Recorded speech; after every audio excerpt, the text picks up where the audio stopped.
कहानी सामने वाले घर की बहू। प्रतिदिन जैसा ही सूर्योदय था, चिड़िया बेपरवाह चहक रही थी। प्राण दायिनी हवा तन मन को शीतल किए दे रही थी। रोज की तरह ही दूध वाले पेपर वाले काम पर निकल पड़े थे। घरों में लोग नहाकर भजन पूजन कर रहे थे। रसोई में चाय की प्यालियां सड़क रही थी। ब्रेड बटर पराठे सब्जियों की खुशबू आ रही थी। पुरुष वर्ग काम पर जाने की तैयारी में थे।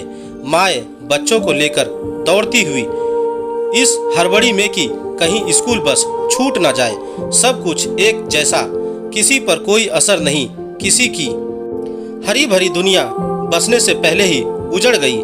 मैं अपने एकांत कमरे की खिड़की पर खड़ी सामने वाले घर पर नजरें जमाई थी, जो आंसुओं के सैलाब से धुंधली हो आई थी। 10 वर्ष पूर्व बतौर सहायक शिक्षिका के पद से रिटायरमेंट के बाद से ही घर की छत पर बना यह छोटा सा हवादार कमरा मेरी शरण स्थली बना हुआ था।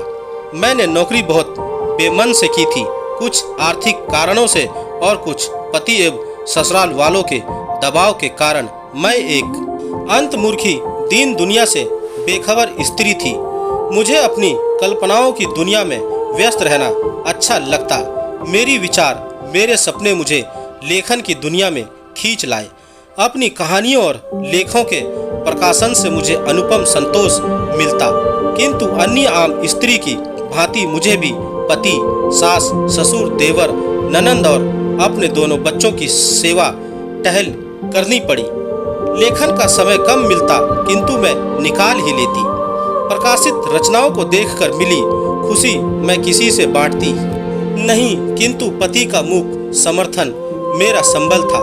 एक के बाद एक मैं सारी जिम्मेदारियां निभाती चली गई। मैं तटस्थ भाव से दुनियादारी निभाती रही, किंतु पति की मृत्यु के आघात ने मुझे सांसारिकता से विमुख कर दिया। कई सालों तक यंत्रवत नौकरी करते हुए एक दिन सेवा निवृत्त हो गई। उसी दिन शाम को बुलाकर मैंने अपनी एकमात्र बहू को अलमारी व बैंक लॉकर की चाबियां, कीमती साड़ियां व गहने सब कुछ सौंपकर हाथ झाड़ लिए। हमारा छोटा सा बंगला सभी सुख सुविधाओं से संपन्न था, किंतु धन ऐश्वर्य विलासिता सांसारिकता से मैं पूर्ण विमुख हो चुकी थी। मैंने छत पर एक एकांत कमरा बनवाया और इसी कमरे में रहने लगी। कमरे में एक तख्त, पतला गद्दा, चादर, बड़ी सी खिड़की के पास अपने सबसे प्रिय कोने में अपनी स्टडी टेबल व कुर्सी, एक बक्सा, गिनी हुई कुछ साड़ियाँ व तौलियाँ रखने के लिए एक टेबल लैंप और एक पंखा, बस इतना ही सामान रखवाया। मेरे लिखने पढ़ने की मेज ही मेरी सबसे रुचिकर जगह थी, जहाँ मेरी कल्पनाएं नित नए रूप में पंख पसारे मेरे आसपास मंडराती रहती और उन्हें श्वेत कागजों पर शब्दों में ढालते मूर्त रूप देखते हुए मैं दुनिया की सबसे सुखी स्त्री होती। मैं मोह माया से विरक्त 75 वर्षीय वृद्धा अपनी ही रचनाओं में लीन जी रही थी। तभी एक दिन अचानक मेरा भी किसी से जुड़ाव हो गया और मैं किसी के मोह में पड़ गई। उस दिन सुबह नहा धोकर बैठी ही थी कि अचानक शंख उलक ध्वनि और खिलखिलाहट ने मेरी तंद्रा भंग कर दी।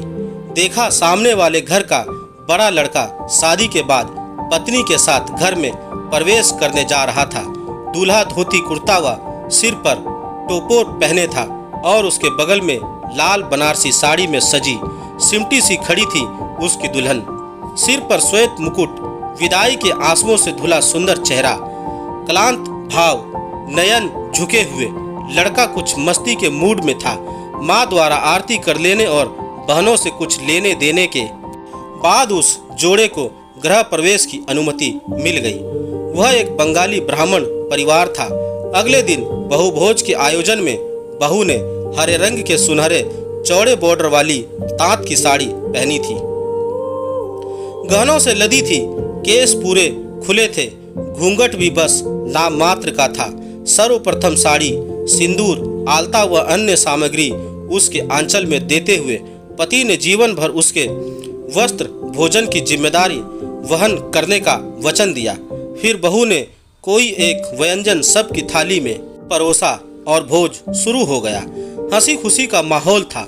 यह सारा आयोजन उनके घर के आंगन में हो रहा था, जो मुझे अपनी खिड़की से स्पष्ट दिखाई दे रहा था। अचानक मुझे ध्यान आया, कल से मैं लगातार सामने वाले घर की ओर टकटकी लगाए बैठी हूँ। जब भी मेज पर लेखन या पठन के लिए बैठती, आंखें अनायास ही उस घर पर चली जाती। दुबली पतली, बड़ी बड़ी आंखों वाली, घनेरी पलके, सुतुआ नाम और पतले अधरों वाली वह श्याम वर्णा लड़की मेरे मन में बस गई। प्रतिदिन उसे और उसके कार्यलापों को देखते रहने का लोभ में सवरण ना कर पाती। अतिथियों के जाने के बाद वह छुई मुई सी नई नवेली दुल्हन एक कर्तव्य परायण बहू के रूप में बदल गई। झाड़ू पोछा लगाती, पानी भरती, सास के साथ खाना बनवाती, ट्रे में चाय नाश्ता सजाकर सबको जो जहां मांगे वहीं दे आती। उसके पति और देवर एक जैसे दिखते थे। ननंद व देवर उसके प्रिय मित्र बन गए थे। उनके साथ ही वह बाजार वह पिकनिक जाती, बागवानी करती। वह घर की दुलारी बहू थी। उसका पति उस पर जान छिड़कता था। शाम 6 बजते वह पति की प्रतीक्षा में छत पर चली जाती। 7 बजे मोटरसाइकिल की आवाज़ सुनते ही वह हिरनी सी कुचाले भरती नीचे पहुंच जाती और आंखों में ढेर सारा प्यार व होठों पर सलज्जा मुस्कुराहट लिए गेट खोल देती। पति उसे नजरों ही नजरों से प्यार करता। फिर दोनों अंदर जाते, सब मिलकर खाते पीते मस्ती करते। कभी कभी बहू पति के साथ उसकी मोटरसाइकिल के पीछे चिपक कर घूमने जाती तो उसकी ननंद हाथ हिलाकर उसे विदा करती।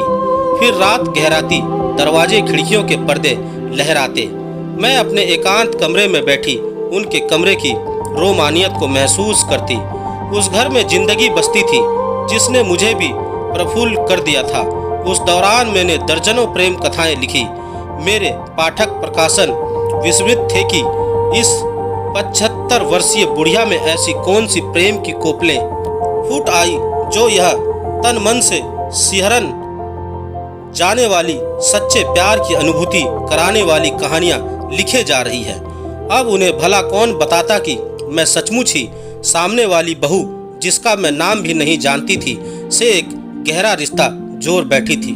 फिर उसके देवर को कहीं बाहर नौकरी मिल गई और वह चला गया। उसकी ननंद की भी शादी हो गई। अब घर में बस 2 जोड़े रह गए थे, जिसमें एक वृद्धा था और दूसरा जवान, प्रेम में उन्मत्त, जीवन से भरपूर। माता पिता उन्हें पूर्ण प्रेम और संरक्षण देते, उनकी खुशी से खुश होते। शायद अब वे उनसे एक बच्चे की अपेक्षा रखने लगे थे और ऐसा ही कुछ होता भी यदि अचानक एक भयंकर दुर्भाग्य का साया उस परिवार पर ना पड़ा होता। मैं रात भर सो नहीं पाई थी जब शाम को मेरी बहू ने मुझे बताया कि सामने वाले घर के बड़े पुत्र की एक सड़क दुर्घटना में मौत हो गई। उस घर से आती माँ की चीखें, पिता का निशब्द कंदरन और बहू का आर्तनाद मैं अपने कमरे से सुन और महसूस कर सकती थी। पूरी रात गृह स्वामी अपने छोटे पुत्र के साथ युवा बड़े पुत्र के शव की काट छाट देखते रहे थे। उनकी रात पोस्टमार्टम रूम के बाहर ही बीत गई और अब भोर में सफेद वस्त्रों में लिपटा शरीर घर के आंगन में पड़ा था। वही शरीर जिसे माँ ने महीनों कोख में रखा, जन्म दिया और बड़े अरमानों से पाला था। वही शरीर जो पिता के बुढ़ापे की लाठी था, बहन भाई का दुलारा था और जो एक युवा स्त्री का सब कुछ था। वह बदहवास सी निर्जीव शरीर को निहार रही थी। उसकी ननंद दहाड़े मारती उसे खींच रही थी। अचानक उसकी सास गरजी। इसी नासपिटी के लिए कश्मीर भ्रमण का टिकट कटाने गया था मेरा लड़का और ऊपर का टिकट कटवा आया। माँ, ये क्या कह रही हो? छोटे पुत्र ने विरोध करना चाहा, किंतु वह नहीं रुकी। मैं कैसे चुप रहूं? इसे कोख में रखा था 9 महीने। विदेश भर से 6 फुट का जवान बनाकर जिसे सौंप दिया, वही खा गई इसे जन्म देने की पीड़ा सही मैंने। अब इसे खोने का दुख कैसे सहूं? माँ जमीन पर लौट गई। माँ के इस विलाप से बहू पत्थर का बुत बन गई। फिर किसी ने भी उसे एक आंसू बहाते नहीं देखा। कुछ बोलते नहीं सुना। वह वहीं पुतले की तरह पड़ी रही। अर्थी उठने तक वह घर वीरान हो गया। कुछ दिनों बाद पहले ननंद गई और फिर देवर भी चला गया। घर में केवल 3 प्राणी रह गए थे। वे तीनों कहीं खो से गए थे। कोई नजर ही नहीं आता था। कभी कभी उस खामोशी को तोड़ती एक बेबस माँ के क्रंदन या बहू को कही गई किसी बात की बड़बड़ाहटों की आवाजें, फिर वही मौत का सन्नाटा। बहू के कमरे के पर्दे वैसे ही लहराते जैसी ही सुरमई रातें होती और शीतल बयारे भी वैसे ही, किंतु विशाल पलंग के कोने में पड़ी बहू का साथी कहीं गुम हो गया था। वह उस खाली स्थान पर हाथ रखे लेटी रहती होगी, सूखी आंखें और बंद होंठ लिए। मेरी लेखनीय चुप हो गई थी। मैं अपनी कहानी के पात्रों की रचयिता थी। जैसा चाहती उन्हें वैसा ही चलाती थी, किंतु सामने वाले घर के पात्रों से मैं भले ही बहुत गहरे तक जुड़ गई थी, पर उनका रचयिता कोई और था। यदि इस कहानी की रचनाकार मैं होती, स्थिति कुछ और होती, किंतु यहाँ तो पात्रों की डोर ऊपर वाले ने थाम रखी थी। अचानक मेरे कमरे का दरवाजा सड़का और मेरी बहू तेजी से सामने आ खड़ी हुई। अपने खुराक की 2 रोटियां भी आप लौटा दे रही हैं, ऐसा कैसे चलेगा? चलिए नीचे चलकर हमारे साथ रहिए, कम से कम आंखों के सामने तो रहेंगी। मेरी चिंता छोड़, यह बता सामने वाले घर की बहू के क्या हाल है? अब उस बेचारी के क्या हाल होंगे? पति की मृत्यु के आघात से पत्थर हो गई है, एक ही जगह पड़ी रहती है। पुत्र के गम में पागल सी हुई माँ उसे ही मृत्यु का कारण ठहराती है। मैं उदास हो गई। खाना ठीक से खा लिया करूंगी के आश्वासन के बाद मेरी बहू चली गई। उस लाचार युवती के जीवन का ऐसा दुखद पटाक्षेप नहीं, यह नहीं हो सकता। मैं धैर्य से ईश्वर के अगले कदम की प्रतीक्षा करती रही। वैसे मेरे कल्पनाशील मस्तिष्क ने उसके भविष्य की कहानी रचनी शुरू कर दी थी। क्या हुआ, विधाता के आदेश से मिलती जुलती होगी। फिर पता चला बहू का देवर आया है। हूबहू पति जैसे चेहरे वाले देवर को सामने देख बहू अचानक दहाड़े मारकर रो पड़ी। महीनों तक बुत बनी रही थी, किंतु अब आंसुओं के सैलाब ने उसे गहरे आघात से उबरने का अवसर दे दिया। वह धीरे धीरे सामान्य होने का प्रयास करने लगी। मेरे दिन का अधिकांश समय उसे ताकते ही बीतता। ईश्वर ने अवश्य उसके लिए भी कुछ सोच रखा होगा। उसके नियम क्रूर होते हैं, किंतु अन्यायपूर्ण नहीं। अब मैं जितनी कथा कहानियां लिखती सब दुखांत हो जाते। लेखनी तो वैसी ही चलती थी, किंतु उससे निकलने वाले शब्द अश्रु से पगे वेदना पूर्ण हो जाते। उस दिन मेरे सामने ब्रेड के 3 स्लाइस मिठाई और चाय रखी थी। मैं धीरे धीरे चाय की चुस्कियां लेने लगी। तस्त्रियों की ओर हाथ बढ़ाने का कोई उपक्रम नहीं किया। अचानक सामने वाले घर की बहू करीने से हल्के रंग की सूती साड़ी पहने और बैग लिए बाहर आई। वह ऑटो में बैठी तो पीछे खड़ी उसकी ननंद ने मुस्कुराते हुए कहा, नौकरी का पहला दिन मुबारक हो भाभी। बहू ने हंसने की चेष्टा की पर सफल नहीं हुई। ऑटो आगे बढ़ गया। ओह, तो उसे नौकरी मिल गई है। अवश्य ही पति के स्थान पर मिली होगी। अब बाहर निकलेगी, 4 लोगों से मिलेगी तो मन बहलेगा। दया तो बोध या जिम्मेदारियों का एहसास व्यक्तिगत पीड़ा से उबरने का अच्छा माध्यम है। मैंने सोचा। मेरे सुस्त शरीर में चेतना भर गई।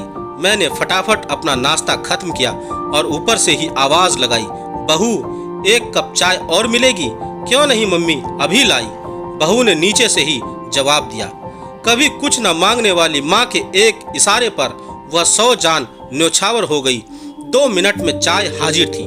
मैं गर्म चाय की चुस्कियों के साथ खुशनुमा रचनाएं रचने लगी। प्रतिदिन सामने वाली बहू को ऑफिस जाते हुए देखने का एक अलग आनंद था। उसमें परिवर्तन आ रहा था। उसने प्लेन साड़ियों के स्थान पर फूलदार या खिले हुए रंगों की साड़ियां पहननी शुरू कर दी। फिर मैंने उसे हल्का मेकअप, स्टाइलिश जूड़ा और बेहतरीन सैंडल पहनते देखकर अनुभव किया कि समय के साथ जख्म सूखने लगे हैं। जिंदा रहने के 100 बहाने हैं। कभी कभी आने वाली ननंद और देवर के साथ वह हंसने बतियाने लगी थी। सबसे सुखद था वह दृश्य जब उसकी सास को मैंने उसे टिफिन थमाकर हाथ हिलाकर विदा करते हुए देखा।